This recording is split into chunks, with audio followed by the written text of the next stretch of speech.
നിർമ്മാതാവ് ജി സുരേഷ് കുമാർ തന്നെ നമ്മോടൊപ്പം ചേരുന്നുണ്ട്. ശ്രീ ജി സുരേഷ് കുമാർ, അങ്ങ് മുന്നോട്ട് വെച്ചത് മലയാള സിനിമ വ്യവസായം നേരിടുന്ന കടുത്ത പ്രതിസന്ധിയെക്കുറിച്ചായിരുന്നു. സിനിമകളുടെ നിർമ്മാണ ചെലവ് വൻതോതിൽ കൂടുകയാണ്, താരങ്ങൾ പ്രതിഫലം കുറയ്ക്കണമെന്ന സതുദ്ദേശപരമായ ഒരു സ്റ്റേറ്റ്മെന്റാണ് അങ്ങ് മാധ്യമങ്ങൾക്ക് മുൻപാകെ സമർപ്പിച്ചത്. പക്ഷേ അതിനെ മറ്റു രീതിയിൽ വ്യാഖ്യാനിക്കുകയും ആന്റണി പെരുമ്പാവൂർ അങ്ങേക്കെതിരെ കടുത്ത അതിരൂക്ഷമായ വിമർശനവുമായി മുന്നോട്ട് വരികയും ചെയ്തു. പക്ഷേ ഇപ്പോൾ ആന്റണി പെരുമ്പാവൂർ ആ പോസ്റ്റ് പിൻവലിക്കുകയാണ്. എങ്ങനെയാണ് ഈ ആന്റണിയുടെ നിലപാടിനെ കാണുന്നത്? അല്ല, എനിക്കതിൽ വളരെ സന്തോഷമുണ്ട്. ആന്റണി അത് മനസ്സിലാക്കി അത് പിൻവലിച്ചതിൽ വളരെ സന്തോഷം. നമ്മൾ ഇതിൻ്റെ അകത്ത് പലരും പല സ്ഥലത്തും പല കാര്യങ്ങൾ ഇങ്ങനെ പറഞ്ഞു കേൾക്കുന്നുണ്ട്. പല ഇതിൽ, അതായത് നമ്മളൊരു സമരം തീരുമാനിച്ചു, ആ സമരം തീരുമാനിച്ച ആർക്കും എതിരല്ല, പലരും ഇത് തെറ്റിദ്ധരിച്ചാണ് ഇവിടെ ഈ കാര്യങ്ങൾ വ്യാഖ്യാനിച്ചുകൊണ്ടിരുന്നത്. പല വ്യാഖ്യാനങ്ങളാണ് അതിന് വേണ്ടിയിട്ട് വന്നത്. സമരം നമ്മൾ ഗവൺമെന്റിനെതിരെയാണ്. അത് നമ്മൾ ജൂൺ 1 മുതലാണ്. അതിനു മുമ്പ് നമ്മളൊരു സൂചനാ പണിമുടക്ക് നടത്തുന്നുണ്ട്. ആ ഒരു ദിവസം നമ്മൾ തീരുമാനിച്ചിട്ടില്ല. അത് ചേംബർ ഡിസൈഡ് ചെയ്തിട്ട് അടുത്ത ആഴ്ചയേക്കാനും നമ്മൾ തീരുമാനിക്കും. അതൊരു ദിവസത്തേക്കാണ് ഒരു സൂചനാ പണിമുടക്ക്. അപ്പൊ അത് കഴിഞ്ഞിട്ട് അമ്മയായിട്ടുള്ള ചർച്ചയും കാര്യങ്ങളും നമ്മൾ ആലോചിച്ചിട്ട് മുമ്പോട്ട് പോകും.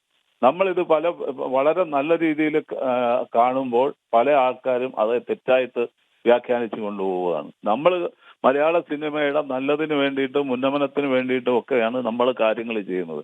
ഇവിടെ കോസ്റ്റ് കൂടുന്നു, സിനിമയുടെ കോസ്റ്റ് ക്രമാതീതമായി വർദ്ധിക്കുന്നു, ഷൂട്ടിംഗ് ഡേയ്സ് കൂടുന്നു, ആവശ്യമില്ലാതെ അനാവശ്യ ചെലവുകൾ ഇഷ്ടം പോലെ ഉണ്ടാവുന്നു. അതൊക്കെ നിയന്ത്രിക്കാൻ ഒരു സംവിധാനം ഇവിടെ വേണം. അതില്ലെങ്കിൽ ഇനി മലയാള സിനിമ മുമ്പോട്ട് പോകില്ല.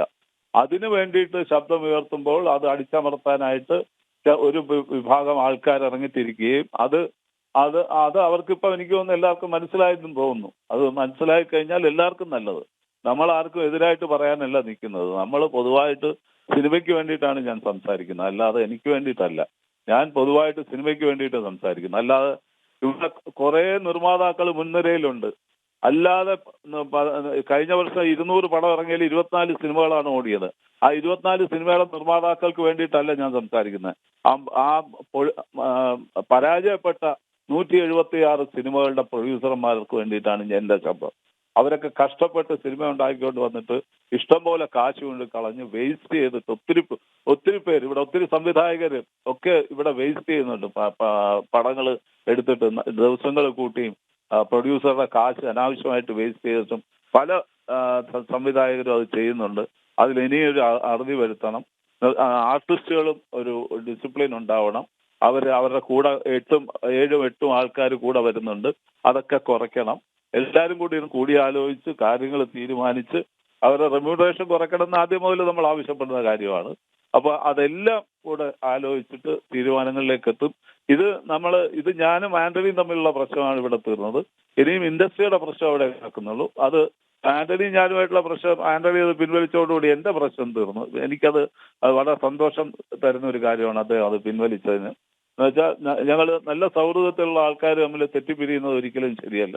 അത് മനസ്സിലാക്കി ആന്റണി ആ സൗഹൃദം നിലനിർത്തിയാൽ എനിക്ക് വലിയ സന്തോഷമുണ്ട്. എന്തായാലും കാര്യങ്ങളൊക്കെ വളരെ നല്ല രീതിയിൽ മുമ്പോട്ട് പോട്ടെ. Thank you.